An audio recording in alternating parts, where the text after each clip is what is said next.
भाइयों को जय मसीह की। मैं पास्टर सुमित कुमार एक बार फिर से हमारे चैनल पे आपका स्वागत करता हूं और आज मैं आपके साथ एक घटना के बारे में शेयर करना चाहता हूं जो पिछले दिनों में मेरे साथ दिल्ली एयरपोर्ट के ऊपर हुआ। आप सोचोगे ये घटना क्यों शेयर करना चाहते हो, क्योंकि ये बाइबल से कुछ हम सीख सकते हैं इस घटना से, तो इसलिए मैंने सोचा मैं आप लोगों के साथ शेयर करूंगा। क्योंकि इस घटना में मैं देखता हूं कि अगर बाइबल से तुलना की जाए तो कहीं ना कहीं परमेश्वर का स्वभाव भी उस घटना के अंदर मुझे नज़र आया। घटना इस तरह से है कि पिछले दिनों में मैं यहाँ से हुबली के लिए गया था और एयरपोर्ट पे मुझे दिल्ली से फ़्लाइट लेनी थी और मेरे साथ मेरे कज़न सिस्टर्स भी गए थे वहाँ पर। और एयरपोर्ट के ऊपर बार बार अंदर अनाउंस हो रहा था बोर्डिंग की जगह पर कि वहाँ पर विदाउट मास्क कोई भी नहीं रहेगा।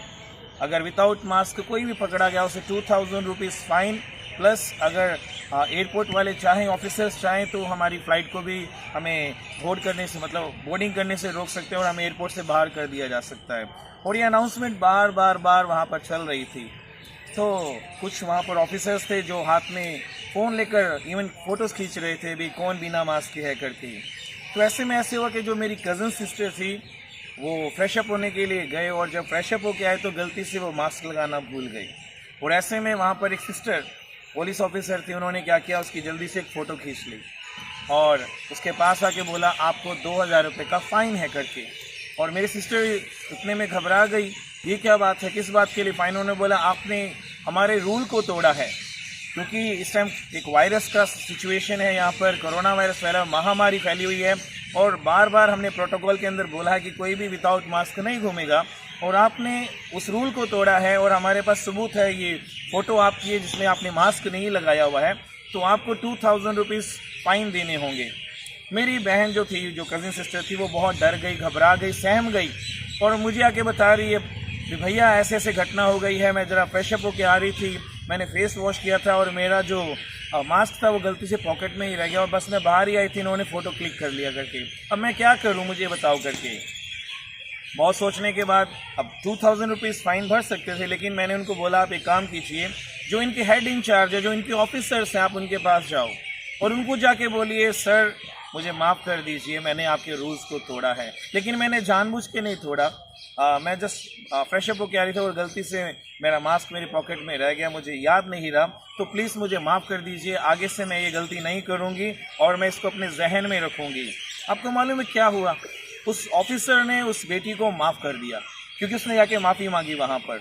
और उस फोटो को जो क्लिक की गई थी जिसके अंदर मास्क नहीं पहना हुआ था ना, उस फोटो को भी उसके सामने क्या कर दिया, डिलीट कर दिया। तो जब वो मेरे पास आई, खुशी के साथ आई, गई वो गम के साथ थी, दुखी होके गई थी, परेशान होके गई थी, लेकिन जैसे मेरे पास आई वो बहुत खुशी के साथ आई। कहती भैया उन लोगों ने मुझे माफ़ कर दिया, उन लोगों ने मेरे फ़ाइन को क्या कर दिया, कैंसिल कर दिया है और उन्होंने मेरी फ़ोटो भी डिलीट कर दी। मैं सोच रहा था इस घटना से, बाइबल से मुझे भी एक सीख मिली और जितने मसीह लोग हैं वो लोग भी देखते हैं और जो दुनिया के अंदर लोग जी रहे हैं उनके लिए भी है। जैसे आज गवर्नमेंट ने इतने सारे रूल्स बनाए हैं, बाइबल के अंदर हर एक व्यक्ति के लिए बहुत सारी आज्ञाएं परमेश्वर ने पहले से ही रखी हुई हैं, बहुत सारी आज्ञाएं, और हम लोग लगातार उन आज्ञाओं को तोड़ते हैं। उन आज्ञाओं को तोड़कर हम परमेश्वर का अपमान करते हैं, परमेश्वर के विरोध में जाते हैं। और बाइबल के अंदर लिखा हुआ है, जैसे उस औरत ऑफिसर ने फोटो क्लिक कर ली, अगर प्रकाशित वाक्य के अंदर पढ़ते हैं तो वहाँ लिखा हुआ है जो न्याय के दिन जब सब लोग खड़े किए जाएंगे वहाँ पर लिखा हुआ है पुस्तकें खोली गई। इट मीन्स आप और मैं जो काम कर रहे हैं, दुनिया के अंदर फोटो खींची जा रही है तो हमारी पुस्तक लिखी जा रही है और न्याय के दिन हमारी वो पुस्तकें खोली जाएंगी।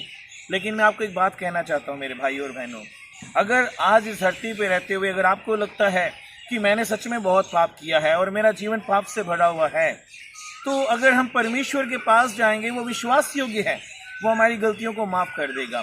कई बार ऐसे होता है हम लोग उस पाप के बोझ के नीचे इतना दबे होते हैं कि हम हिम्मत नहीं होती कि हम परमेश्वर की हजूरी में जाएं, हम परमेश्वर के पास जाएं। लेकिन मैं आपको एक बात कहना चाहता हूँ, वचन से अगर मैं बात करूँ मेरे भाई और बहनों, पहला यूहन्ना उसके पहले 9वें वचन में लिखा हुआ है, अगर हम अपनी गलतियों को मान लेंगे तो वह धर्मी है और हमें हमारे अपराधों को क्षमा करेगा।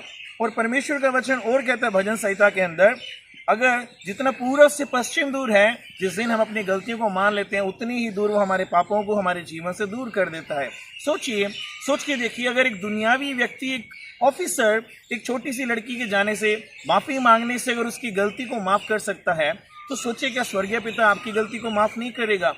सच में वो माफ़ करेगा। वो चाहता है कि हम लोग उसके पास आएँ। वो चाहता है कि हम अपनी गलतियों को इकरार कर लें, लेकिन वो इंतज़ार कर रहा है किस समय हम उसके पास आएंगे, किस समय उसकी हजूरी में आके अपनी गलतियों को मानेंगे। हमारी गलती कोई भी हो सकती है, हमसे कोई भी गलती जाने अनजाने में हुई होगी। प्रभु वो नहीं जानना चाहता कौन सी गलती कैसे हुई है। प्रभु एक चीज़ देखना चाहता है, क्या हम अपनी गलती को मानने के लिए तैयार है कि नहीं तैयार। सोचिए मेरे भाई और बहनों, अगर दुनियावी व्यक्ति अगर गलती को माफ़ कर सकता तो हमारा स्वर्गीय बाप जिसने आपको मुझे बनाया है वो हमें क्यों नहीं माफ़ करेगा। और आज आपको लगता है मैंने मेरा जीवन पाप में रहा है, मैंने बहुत सारी गलतियां की, पाप किया है, और मैं कैसे परमेश्वर के पास आऊं। मैं आपको कहना चाहता हूं, प्रभु वेट कर रहा है। बाइबल के अंदर उड़ाऊ पुत्र भी वापस आया अपने बाप के पास, उसने गलती को माना और उसके बाप ने उसे माफ़ कर दिया। आज जीवित परमेश्वर, सच्चा परमेश्वर, स्वर्ग का परमेश्वर आपकी वेट कर रहा है। क्या आप उसके पास आने के लिए तैयार हैं? अपनी गलतियों को मानिए और वो आपकी गलतियों को माफ़ करेगा। वो आपके ऊपर दोष नहीं लगाएगा, बल्कि वो आपको माफ़ करेगा और आपको गले लगाएगा। परमेश्वर के पास आएं, कि पाप वाले जीवन को छोड़ें और परमेश्वर को अपनाएं और उसके नियमों पर चलें। परमेश्वर आप सबको आशीष दे, बरकत दे। सभी को जय मसीह की।